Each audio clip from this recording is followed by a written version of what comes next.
There's this viral video. I'm sure you saw it going around on the internet. I saw it on X, but I'm sure it's on Insta and TikTok and all of them, of this liberal woman who says she broke up with her boyfriend over politics. And this has engendered so many strong feelings in the comments section. Wherever it gets posted, here's a bit of it in South 38. So I am obviously, like, very much, everyone knows that I'm a liberal woman. My brother's gay, all my friends are gay, also like abortion rights, female rights, but anyways, so I would like always ask him, I'd be like, what's your politics? Like, where do you lean? And he was just like, well, like socially, I'm a liberal, but economically, I'm a Republican.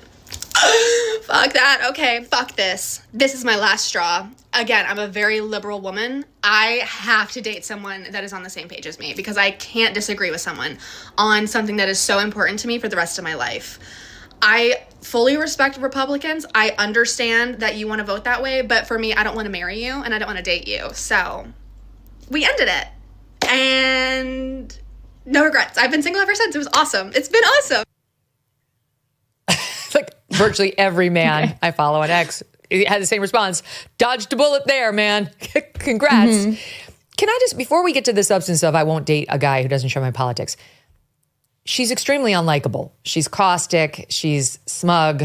She said there's an arrogance to her. Like, it's my way or the highway. I know better. I mean, you're disgusting because you don't agree with me politically. Like, there's a disdain, even though, half the country disagrees with her politically. A lot of really good, beautiful people disagree with her politically. Why is that associated so often with these liberal women who do these posts on social media? Well, I have seen a lot of posts like that. But look, I'm just going to say she seems to know herself and what she wants really well.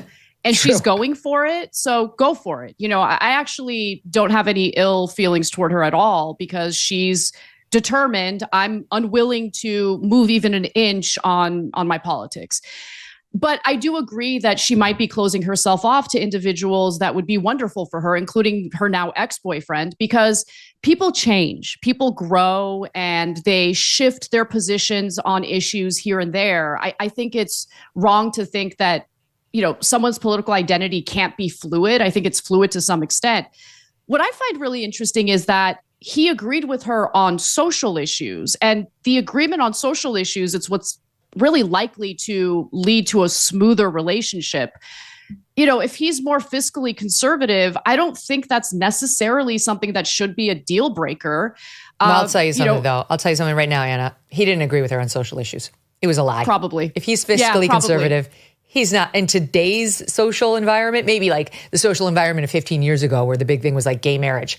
You could be like a pro-choice, pro-gay marriage Republican, like a Rudy Giuliani. Right. But there is zero chance in today's day and age somebody who says they're fiscally conservative is actually socially liberal too. I don't believe it. So she was right that they had vast differences. I just find her so disdainful and unlikable. And women like that are giving like my liberal friends a bad name because she's so nasty and seems to be like playing fast and loose with this guy's feelings, like he's a nothing to her just because he has different politics. All right, one more for you on the culture front. And this is another woman, and this is gonna take us to a place that I've really been dying to discuss. This is a woman named Paige Connell. She's a TikTok mom influencer, and she decided to post a very long. I gave this woman 5 minutes of my life, which I'll never get back. It was all about how she's a working mom. Her husband works too. They have kids. She's very, very unsatisfied with the amount, or was, of housework and support he was bringing to the home, and she really had to lecture him into doing more. And then was extremely disappointed when he did not live up to like her expectations. Let me play what we have of it. South 39. My husband and I had 4 kids. We both worked full time. We had been together for 16 years at this point. And on paper, I have an amazing husband. But I was incredibly frustrated and burnt out from our marriage and from motherhood. And when we have kids, women tend to carry a disproportionate amount of the work in the home, the work of raising kids, and the mental load. And about 3 months after my 4th baby was born, I remember looking at my husband and saying, I need more. I need you to do more. And I said, okay, something that would make my life easier is if in the mornings when I came downstairs with the 4 kids, because I do mornings by myself, the dishwasher was emptied, The dishes were put away and the trash was taken out. And so, of course, he does it. But then I have to remind him, and then he forgets. I felt so disrespected and unseen and unvalued at that point in time. So we did the work to figure out what equity looked like in our relationship. And it can hurt your relationship. It can ruin your marriage if you do not participate in an equitable way in your home. Here's the thing that most men I follow on Twitter are responding to on X. They're offended that a wife would post a diss video about her husband on the internet in any way, shape, or form. Yeah, look, I have a broader point to make about that culture, and it goes well beyond wives posting about their husbands.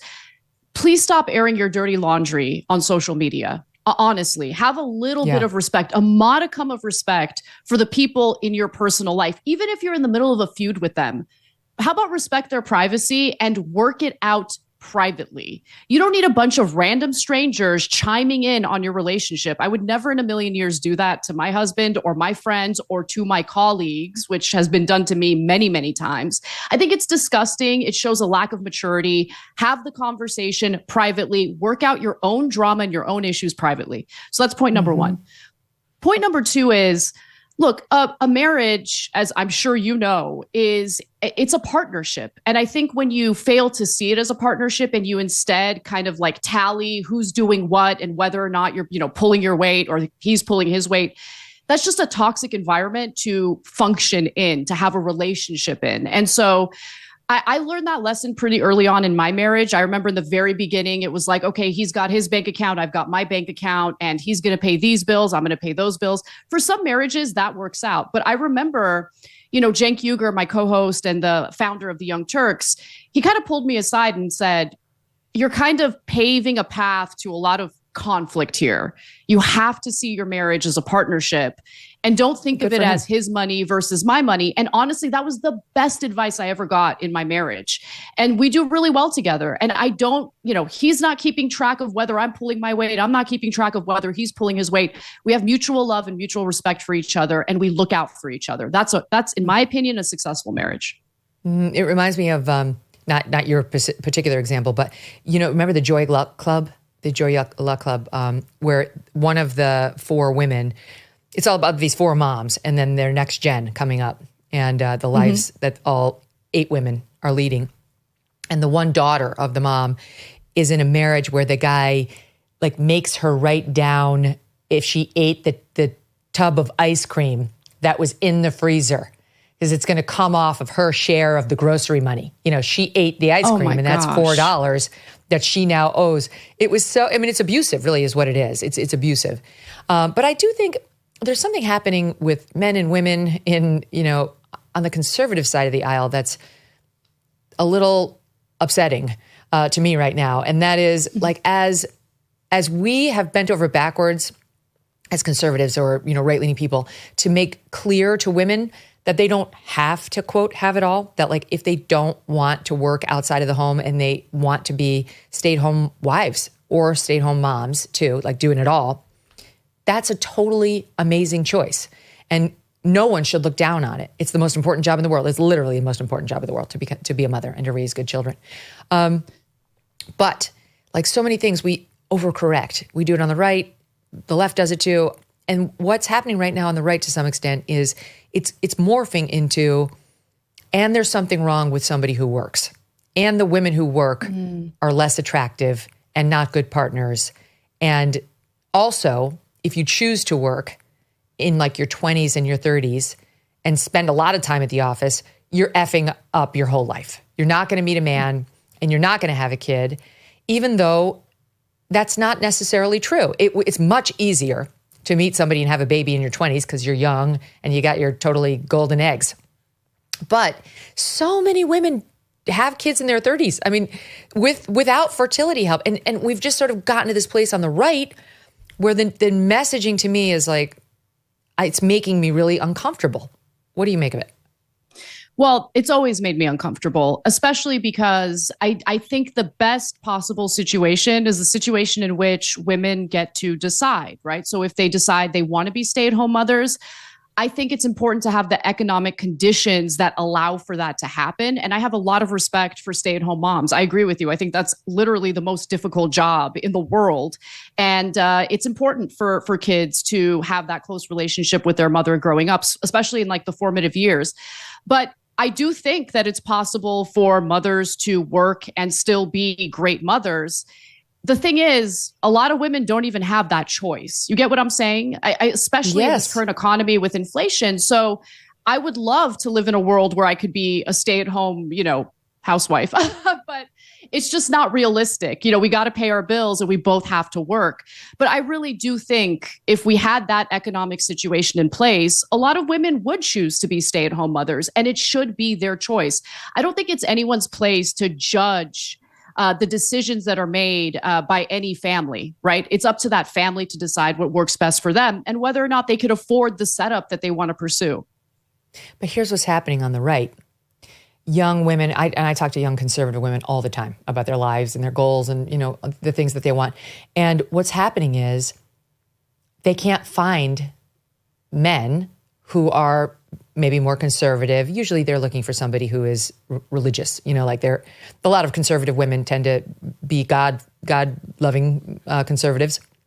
And they can't find a lot of young men who want to marry a working woman now. And this is an actual problem that's coming up on the right.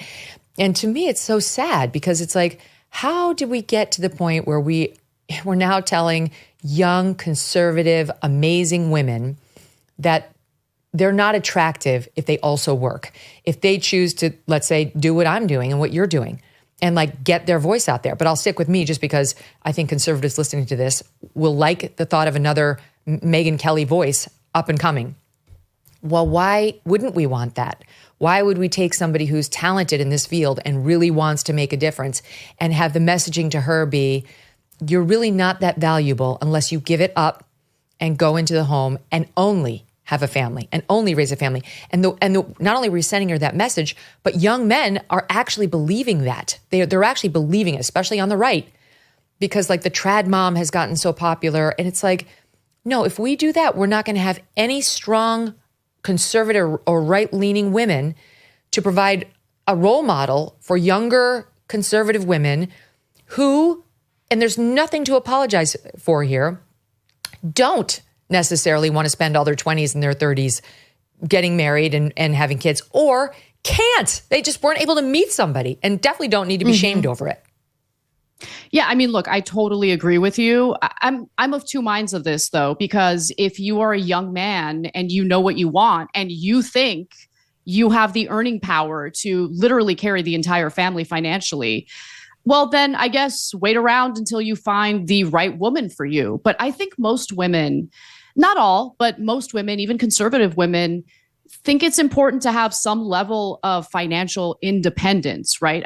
You never know if your marriage is going to go perfectly well. Things could fall apart. And if you haven't been in the job market at all for a long time, it's going to be difficult for you to get back in. So look, it really depends on the guy. And if he really has a problem with his wife working, well, then that's on him. And I think he's actually going to have some difficulty finding a partner. But there's so many factors to consider, including the financial difficulty of living in a single income household where you're trying to raise kids. And look, I also think whether these guys want to believe it or not, when you have a stay-at-home wife, I've seen too many instances of this resentment building because for whatever reason, guys tend to think that, oh, well, she's staying home. She's not out there working as hard as I am. She's just home raising the kids. She has a comfortable life. I'm providing for her. This resentment starts to build. And I've seen it all over the place. I've seen it in contexts like my own family. I've seen it, outside of my family. And so I think they don't really know what they're asking for here, but I could be wrong. Who knows? And I agree with you. I think that it is important to have strong female voices on both sides of the political aisle. And I think they could really be hurting the conservative movement by essentially, banning women from taking part in conservative media. You're one of the strongest conservative voices, female voices out there. So if you didn't exist, I don't know. I just don't think the conservative message would be as powerful. Well, thank you for that. I think they'd be fine. But I do think that there's a strain, especially of young women, who appreciate seeing a strong conservative woman who's had a voice in this lane and also had a family. You know, like, I know now you get shamed for saying that you can have it all, but you can. I'm sorry. I'll never say anything different. You can. Yes, there are risks. Yeah. Yes, you know, if what's most important to you is to have children and also ideally to be with them even in your golden years. And sadly, you know, I mean, I had mine when I was older, so that clips the time that you'll be old with them and ideally grandchildren in your life, but it just didn't work out for me that way. I met my husband when I was 35. But anyway, so if you really want to have kids when you're very young, yes, you may have to table career opportunities for a while. But in my case, I just feel like it worked out wonderfully. Tariff wars, stubborn inflation, no wonder gold's been routinely hitting all-time highs. In volatile markets like the one we have now, don't sit on the sidelines. You can take control and safeguard your savings. That's why so many are turning to Birch Gold Group. They've helped tens of thousands convert an existing IRA or 401k into one in physical gold. It's time for you to hedge against the economic instability with gold. Text MK to 989898. Birch Gold will send you a free, no-obligation info kit. Text MK to 989898. A+ rating with the Better Business Bureau, countless 5-star reviews. Birch Gold is there for you. MK to 989898 today. Thanks so much for watching. If you like what you just saw, hit the subscribe button for more clips and full episodes.